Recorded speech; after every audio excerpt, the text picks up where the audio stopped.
try and think back and tell me about how it started. And what did you have in mind? What did you think ACORN was going to be? I mean, we always hear this stuff about, there was welfare rights and welfare issues were getting harder to win. Yeah. And, that ACORN started with welfare rights type issues. But I want you to tell me the way you remember it. And Okay. I wasn't there. Okay. So tell us who you are and then tell us that. Hi, I'm Gloria Wilson. I'm a 20-year member of ACORN. I was around when the organization began. I'm from Little Rock, Arkansas. I'm a mother of 7 and a grandmother of 1. I hold several positions in the organization, but I guess the most important one is association board member and being on the financial committee.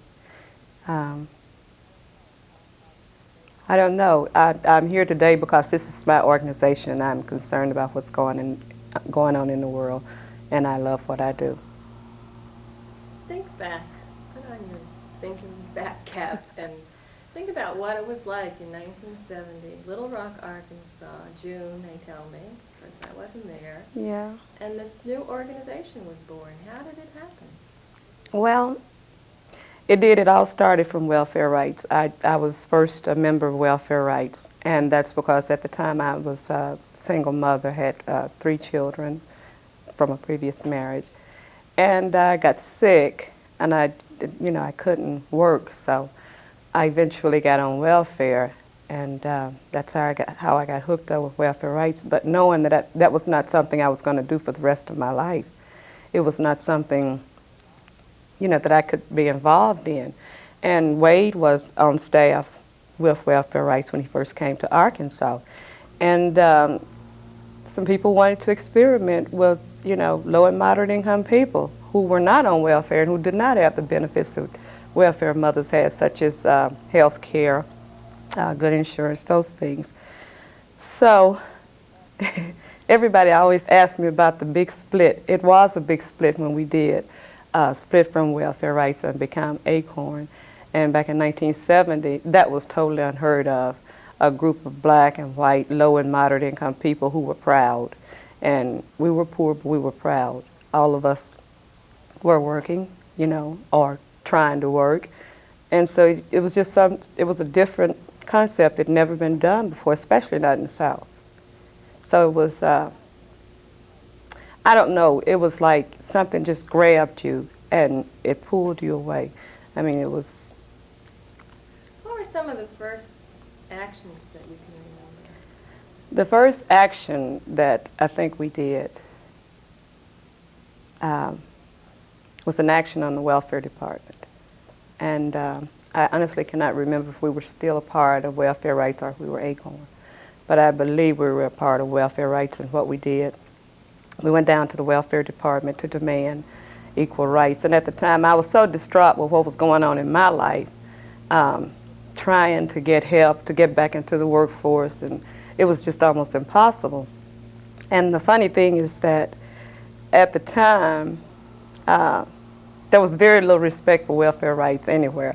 And we got just so little response from the welfare department. We were almost treated as though, what are you doing here?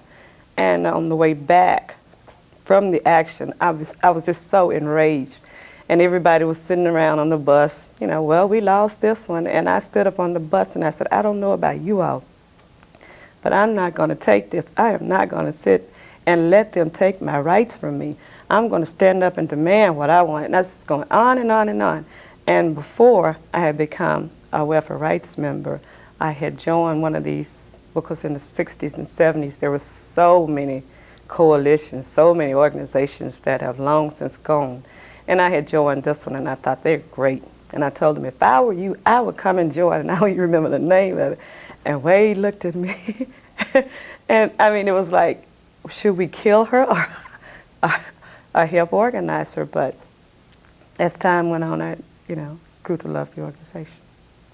Well, what did Wade say that made you convinced that you should stick with this organization? Well, it was not just so much Wade. It was the direction that, the organization was going. And welfare issues are welfare issues, and they seldom go any further than that. And like I said, I needed more, you know. I was concerned with my entire community. I was not concerned with a welfare check or food stamps. That was fine for the period of time that I needed it, but, you know, I've got to move on. And I wanted to do other things. I was interested in governmental affairs as far as politics is concerned. And welfare rights works on some of those things, but not to the extent that ACORN does. And I wanted to see a change toward low and moderate income people, because, you know, welfare recipients are going to get their check every month. They have good medical benefits, but working people oftentimes don't. And so that was a concern. And I think our next, when we did become ACORN, our next biggest issue was we took on the University of Arkansas Medical Center. And that was sort of like what we call the slaughterhouse, because so many people who didn't have medical insurance or benefits died. Not just low and moderate income people, but welfare recipients too. So poor people were just treated like animals. So we took them on. We won seats on the board. It's the first time. Gloria, little country girl, scores big because we got seats on the board and we made people take notice. Did you ever imagine that ACORN would still be around 20 years later? I suppose we were so caught up in what we were doing then, we never even envisioned the future. And it was like, you know, it was a day-to-day type thing. I really never even thought about it going into 20 years. In fact, I never really, it doesn't even feel as though 20 years have gone by. I mean, look at me, I'm still young. But 20 years, I just can't see it. I don't know where the time went. How has ACORN changed over the years? ACORN has become sophisticated, and I think Elena summed it up best in a meeting. We are a $1 million operation. We started from, you know, $100, $200 a month to $1 million.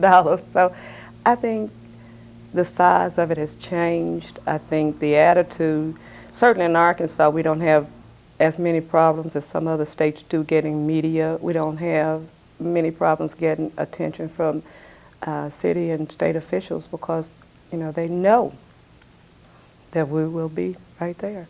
And I did an interview with our local newspaper last year, and the entire focus of it is, has ACORN mellowed? And I said, no, we have not mellowed. We just don't have to kick in as many doors. You know, we have a reputation. They know what we stand for. You've earned some respect. That's right. Yeah, and we'll get some more. Do you think ACORN is still really basically the same, committed to the same ideals? Yes, I do. Those and more. Yes, I do. I think that political structure, balancing the rights of low and moderate income people, health care, those things, you know, are still out there. We still work on them.